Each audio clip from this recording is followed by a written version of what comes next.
우리나라 남쪽 지방에 가면은 가장 흔한 나무 중에 하나가 감나무죠.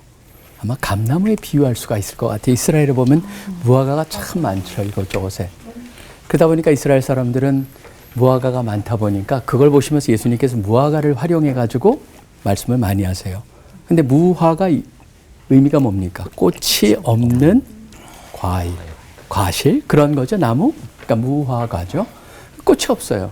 그게 무슨 말일까요? 사실 어떻게 된 거냐면 자세히 보면 꽃이 없는 건 아닙니다. 왜냐하면 수술암술이 있고 그 앞에 보면 꽃잎이 있는데 옛날에 자연 시간에 배우셨으면 기억이 날 겁니다. 근데 꽃잎이 있는데 이 꽃잎이 없어요. 꽃받침이 있고 그 밑에는 꽃자루가 있는데 그게 이렇게 비대해지면서 꽃들을 다 품어버린 거예요. 그렇기 때문에 무화과라고 하는 이름이 쓰여진 거죠. 정확히 말하면 꽃이 없는 게 아니고 꽃잎이 없다. 그런데 이제 사실은 이걸 이해하는 게 참 중요합니다. 왜 그러냐면 처음부터 무화과는 조그맣게 초록색 그 자체가 꽃이면서 동시에 열매예요. 그러니까 자그만 게 생겨가지고 자라나서 우리는 큰 걸 먹는 거예요. 그러니까 이 무화과 나무와 비유 연결해가지고 무화과 나무를 통해서 말씀하실 때 예수님께서 어디 보시면은 무화과 나무가 지금 때가 아닌데 열매가 달려있지 않아 저주하셨다는 얘기가 나와요. 당 떨어지셔서 그랬나? 라고 할 정도로 그 읽다 보면 왜 그러지? 죄도 없는 것 같은데 그게 아니고 이미 그게 없으면요 나중 열매도 없는 거예요. 그러다 보니까 우리가 사실 이 무화과나무를 자세히 들여다보면 굉장히 사실 재미있는 거죠. 오늘 본문도 연결이 회개랑 초점이 있어요. 빌라도한테 죽은 갈릴리 사람들. 그 다음에 망대가 무너졌을 때 해필이면 거기 있어가지고 죽은 사람들. 죄가 있어서 그랬을까 아닐까라고 하는 그런 문맥 속에서 예수님께서 그들만 죽은 이들만 죄 있는 게 아니고 너희도 똑같아. 그 얘기를 하시면서 말씀하신 거거든요. 한번 비유의 흐름을 잘 보시기 바랍니다. 뭐냐면 여기에 보면 특이한 게 있어요. 포도원에 무화과나무를 심었다는 거예요. 이거는 덜 귀한 거거든요. 무화과는. 아무데나 심으면 되는 건데 왜 하필이면 포도원에다 심었을까? 그리고 또 하나는 상당한 시간이 지났음에도 불구하고 열매를 안 맺어요. 그럼 여기서 보면 두 가지가 있죠. 첫째는 주인이 포도원에 심었을 때 기대와 배려가 있었다. 그 다음에 또 하나는 상당히 커다란 인내심을 가지셨다라고 하는 게 거기에 보면 3년이라고 되어 있지만 실제로 3년보다 더 기다린 거거든요. 왜 그러냐 하면은 심고 나서 보면 양분, 수분, 지력을 다 뺏어가죠. 근데 과원지기가 거기서 보면은 이제 열매를 안 맺으니까 베어버려라. 그랬더니 1년만 기다려 주십시오. 사실 그러면서 겨우 1년 그래요, 우리 생각에는.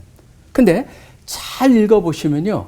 이게 1년이 아니에요. 왜냐하면 무화과나무를 심고 나서 레위기 같은 데 보면은 어떤 말씀이 나오냐면은 3년이 지나야지만 그 전에 먹은 건 할례가 된 게 아니라고 돼 있어요. 그 때문에 3년이 지나고 4년째부터 열매를 먹을 수 있어요.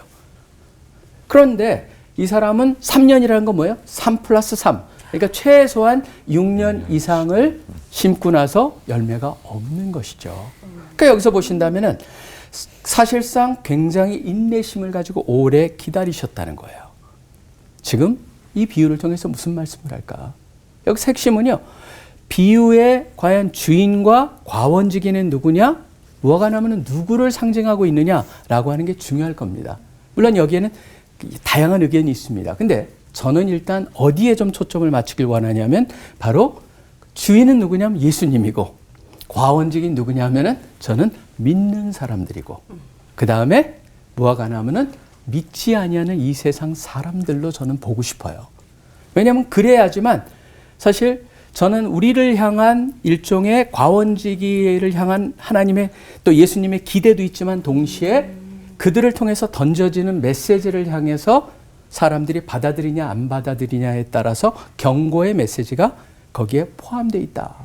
그렇기 때문에 이제 잘라버려라, 베어버려라, 이제는 그만하자라고 하는 그런 말씀을 향해서 오히려 과원지기는 뭐냐면 1년만 더 주십시오. 제가 1년 동안 더 노력과 관심을 가지고 특별하게 해보겠습니다라고 하는 얘기를 하고 계세요. 저는 그걸 통해서 제가 이제 선교단체 사람이라서 그런지 과원지기에 자꾸 저를 보고 싶어요.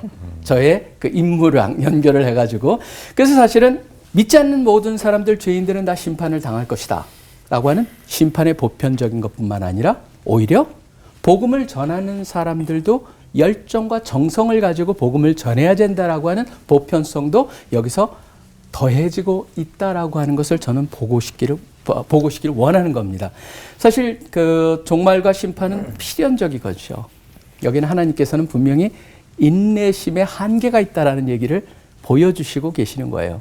근데 사실 성경은 늘 긴장감이 있습니다. 한 곳에서 뭐라고 합니까? 하나님은 오래 참으셔가지고 멸망치 아니하고 다 회개하게 이르신다라고 하는 말씀이 있는가 하면은 또 다른 곳에 뭐라고 합니까? 너희는 여호와를 만날 때 찾으라, 가까이 계실 때 그를 부르라라고 되어 있어요. 긴장감이에요. 그래서 저는 이 긴장감을 가지고 우리가 볼 필요가 있다.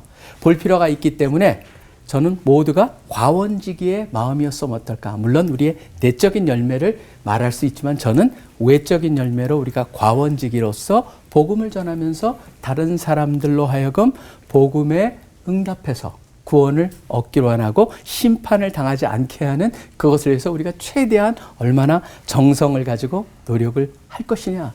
여기 과원지기처럼 두릅하고 걸음을 주는 그런 모습이 우리 가운데 있기를 소원합니다. 아멘. 그래서 우리로 하여금 하나님께서 맡겨주신 그 일을 잘 감당하기를 원합니다. 기도하겠습니다. 하나님 아버지 감사합니다.